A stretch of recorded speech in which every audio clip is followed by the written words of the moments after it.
is experiencing some horrific weather right now. It's the sky is just like a ream of paper. It's totally gross. It's overcast, and so it's not hot, but it's just nasty. Like it feels like haze rather than that it's like cloudy and gonna rain. It'd be nice if it rained. We'd get a little bit of fresh air, but whew, it's put me in a bad mood, honestly. In fact, I think it's only been like 3 or 4 days, but it feels like it's been weeks, or like, how long have I been since I've seen this sun before? It's a little bit rough. I'm thinking about this thing right now. I was listening to my book, and I couldn't even enjoy it because I was thinking in my head and like babbling in my head and not paying attention to what was happening in the book at all. So I'm just gonna go ahead and do my run cast right now, so that hopefully when I talk about this, I can put my headphones back on and actually listen to my book and pay attention to it. I don't know how to get into this. So someone, I think it was on Reddit, someone was posting about how they're at a gym in Khao Yai, which is probably Kem's gym, and someone had said to them that they hadn't really fought because they fought in Chiang Mai, and so that's having not really fought. And no, like the short answer is no. No. But it's also very complicated. Like, I suspect that the person who said this, their argument is that, like, because people fight so often in Chiang Mai and because it's kind of like a tourism spot, that the fights are not really competitive, or, you know, they just pulled someone in to fight you and they laid down or didn't take it seriously or whatever. And I lived in Chiang Mai for 2 years, fighting a lot for 2 years, and I kind of had that attitude about Phuket, having never been there. And I will admit, I've been away from Chiang Mai for a long time. I haven't been in Chiang Mai since COVID hit, so I don't know what it's like there now, but I can't imagine it's changed so significantly that it's unrecognizable since I was there. But there is definitely real and unreal braided into everything in Thailand, and this is very, very Thai, and it's kind of incredible. And there's a little bit of like there's nuance to things, which is like, if you take, for example, you're like a 75 kilo man who comes to Thailand to train, and you want to have your first fight. You're 75 kilos and it's your first fight, and you want them to find someone who's also 75 kilos and who is also their first fight. That's not going to be a Thai man. Like, that just doesn't happen. That's like trying to find an adult in the West who's never ridden a bicycle before for your little like bicycle race that you want to do because you just learned. Like, that's not how it works here. People start when they're much younger, and anyone who's 75 kilos, which is pretty big for a Thai, who's done any kind of training, either they've been on the circuit of like fighting in bar fights and kind of on the tourist circuit, and that's where their fights have taken place, and they're a little bit of show fights in the sense of like exhibition, or they're like a retired fighter who's gotten a little heavy and stuff like this. I don't know. They're not like training for your fight peak condition the way that you're training for your fight peak condition, given the nuances of that fight. None of that means, however, that that is not a real fight. For that guy who's having his first fight against a guy who honestly doesn't care that much, is just fighting, you know, for the 2,000, 3,000 baht or whatever he's making, all of the like anxiety and fear and pressure and trying to do things in the ring, all of that is real. All of that is fighting. And even if the guy, the Thai guy who they bring in, has every intention of going down in round 2, he will try to hurt you in round 1 and half of round 2. Like, these are all real things.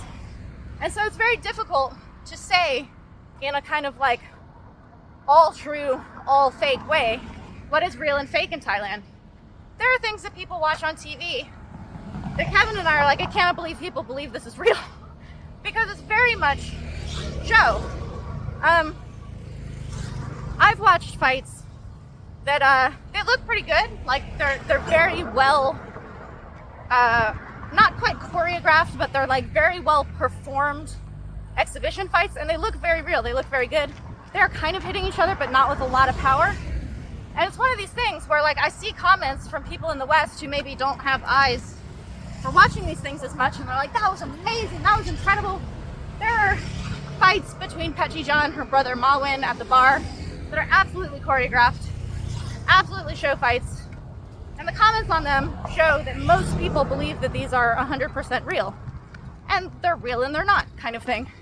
Like, it's not competitive, they're not trying to actually beat each other. They've decided already that Pattaya is going to win those.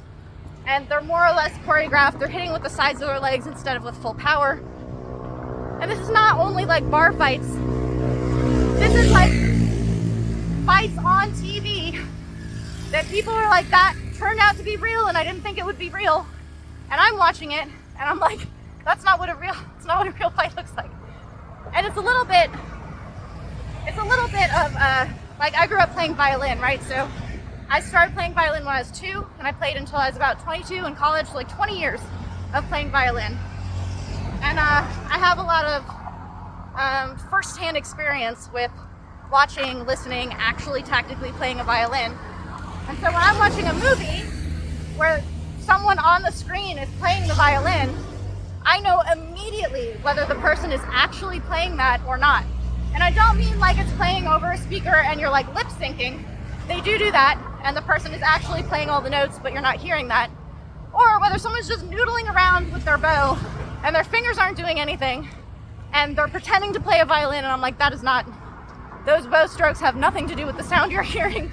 I think people know this about guitar. Like, if you watch someone strumming the guitar in a movie and singing, you can see whether their fingers are actually changing chords or not. It's like this. When you watch a fight, you can see whether something is being thrown with real power or not. And I was laughing about a Bukau fight that was on RWS many months ago. But everyone was really excited about it being this real fight. And I'm like, he is considered one of the best fighters in the world by people in the West. And somehow all his punches are going around this person. Like, you can't believe that's a real fight if the greatest fighter that you can name is unable to hit a much inferior opponent. And so this is one of those examples of real and unreal. So it's real in the sense that there is some real threat going on in that fight, like people are actually getting hit, but it's fake in the sense in that Bukau is not trying to hurt this person, he's kind of like putting on a show. It's like how when you spar with Sanchai at one of his seminars, he's going to win, like he's not going to let you get anything, but he's not going to hurt you. Like, I think there's a video of him knocking a guy out. That was definitely an accident. This kind of thing. And one of the reasons I'm thinking about this, besides this thing that came up on Reddit, is that because in Thailand people fight in a very different way than Westerners who come to Thailand to have a fighting experience. These are very different things. So I remember this time I was in Chiang Mai, it was when I was living up in Chiang Mai, and I had this opponent who was from a sports school. So sports schools, you can like go to school for Muay Thai. It's like a physical education program, and they have it in high school and they have it in college. And I think it's basically a physical education program. But you go for Muay Thai and you're on the Muay Thai team. They fight amateur in these high school and college sports schools. But all of their students are people who have learned Muay Thai from real gyms, who have like grown up doing Muay Thai. You don't start Muay Thai in a sports school. Or if you do, I've never heard of these people because they fight, amateur in different levels. So for your school, you fight amateur. But you might have fights outside of your school that are, professional fights in between. And so this is what happened to me. I was fighting this girl, and they came up to me before the fight, and they're like, don't throw elbows, and be kind of sabai, because she has to go fight for her school in a couple of days, and she doesn't want to be tired or hurt or whatever. And I was in no way able to control the way that I fought at that time. I was like not that many fights in. And my trainer, Den, was like, this is stupid. Why come up until you know elbows? Why don't you go tell her no kicks or something? Like, basically he was defending me and what experience I wanted out of having fights rather than like, yes, I'm in the same world context as you where I'm not going to take this fight as seriously because I have an obligation somewhere else. And so there are probably times when Thai versus Thai in these situations you do make a little bit of an agreement where you're like, let's make this a little bit more of an exhibition fight so that we're not hurt, so that we can go meet these obligations somewhere else. And that's both real and fake. That's simultaneously real and fake. And where am I going with this? I was talking about sports schools and amateur. Oh, so these sports schools that these professional fighters go fight amateur for, they'll do like the national games. So it's Thais fighting for national titles, but amateur, rather than like the regional belts they have. They have an Asan belt, a northern belt, a central belt, eastern, western, southern. They have all these belts. That's professional. For amateur, it's all of Thailand. You can become like a gold, silver, or bronze medalist. And when I don't watch these, but I recognize the women who fight in them, because a lot of them have been my opponents, or women who I've looked at because they're near my size and they might be my opponents, whether they actually are or not. And always, the women who are winning gold in these competitions are these pretty well-known professional female fighters. And I'm making an assumption here. So when I say this is not something that I have studied and found to be true. This is an assumption I'm making, and I have very strong suspicions of. I think this is true, but don't quote it as true. It's just Sylvie's opinion.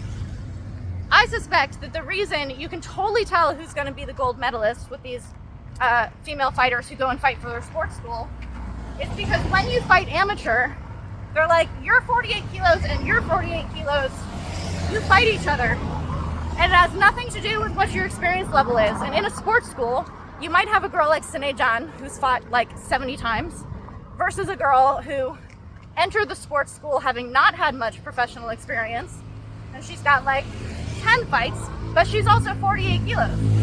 And so you can kind of tell who's going to rise to the top based on the professional experience of the people who are fighting for these amateur shows. But it's amateur, so nobody cares. You get a lot of esteem for it. Like, everyone claps and applauds people who win these amateur titles because you're doing it for Thailand. It's very nationalistic. But it's amateur. Like, it does not have the esteem of world title or something like that. But these same fighters, when they go to fight a professional fight, so they have their amateur fight for their school, and it doesn't matter who they're fighting, they're going to rise to the top. When you have a professional fight, because there's going to be gamblers, it needs to be more competitive. And so they'll look for someone who's not only the same weight, but close to the same level, who has an interesting style that's going to make an interesting fight. If someone is a little bit stronger than someone else, they might allow there to be a little bit of a weight difference.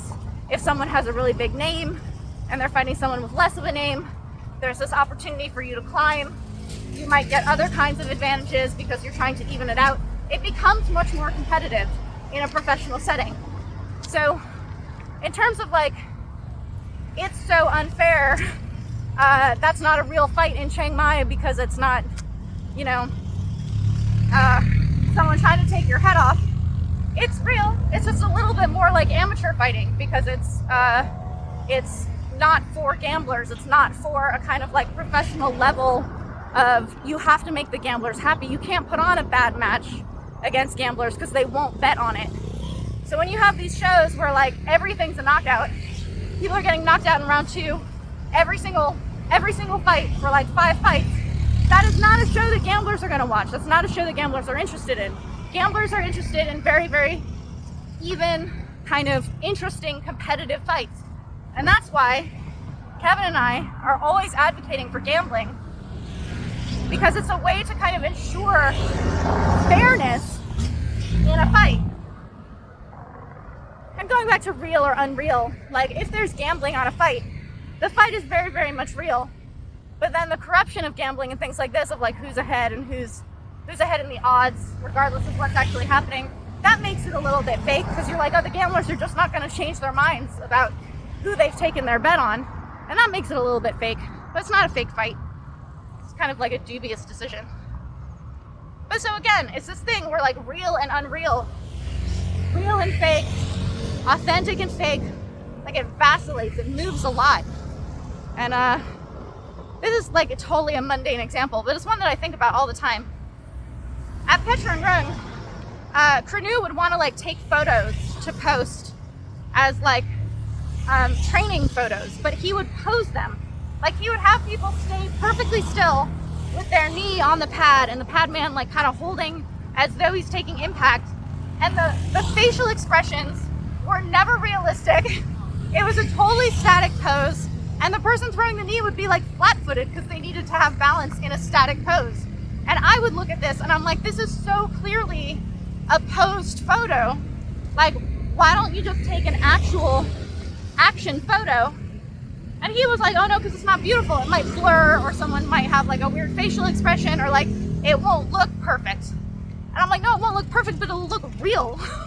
This looks like me, like this. Nobody's gonna believe I actually threw a punch right there. But that's what these photos look like. And this is kind of this thing of like presentation versus real. And there are shows that people watch and love that are presentation rather than competitive and real. And that line is very, very, very blurry. And I'm not saying that that's even a bad thing. If you have eyes for it, if you can see it, you can be like, this fight is not real. Kevin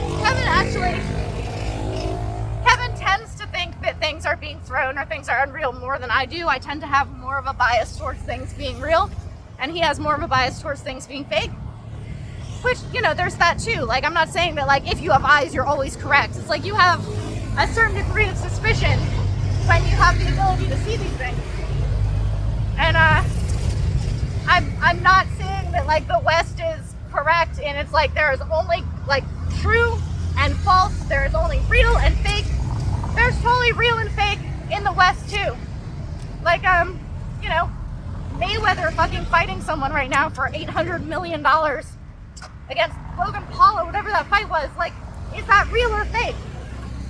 It's almost predetermined. They are actually hitting each other. There's probably like rules about not being allowed to knock each other out or something like that. It's real and it's fake. So yeah, that's what I'm thinking about. That's what I'm yapping about. Trying to talk over all these cars. So yeah, hopefully you guys find that interesting. And if you're worried that your fight wasn't real, you were in a real fight. Like if you had all of the real, like, oh my God, I'm going into this kind of thing, that's a real fight. There are examples of people who go into a fight where like the guy is totally just gonna lay down for real money and they go bragging like they just won a world championship. That's not the same thing. Like, that's not the same thing. But nuances. There are nuances, and it's interesting.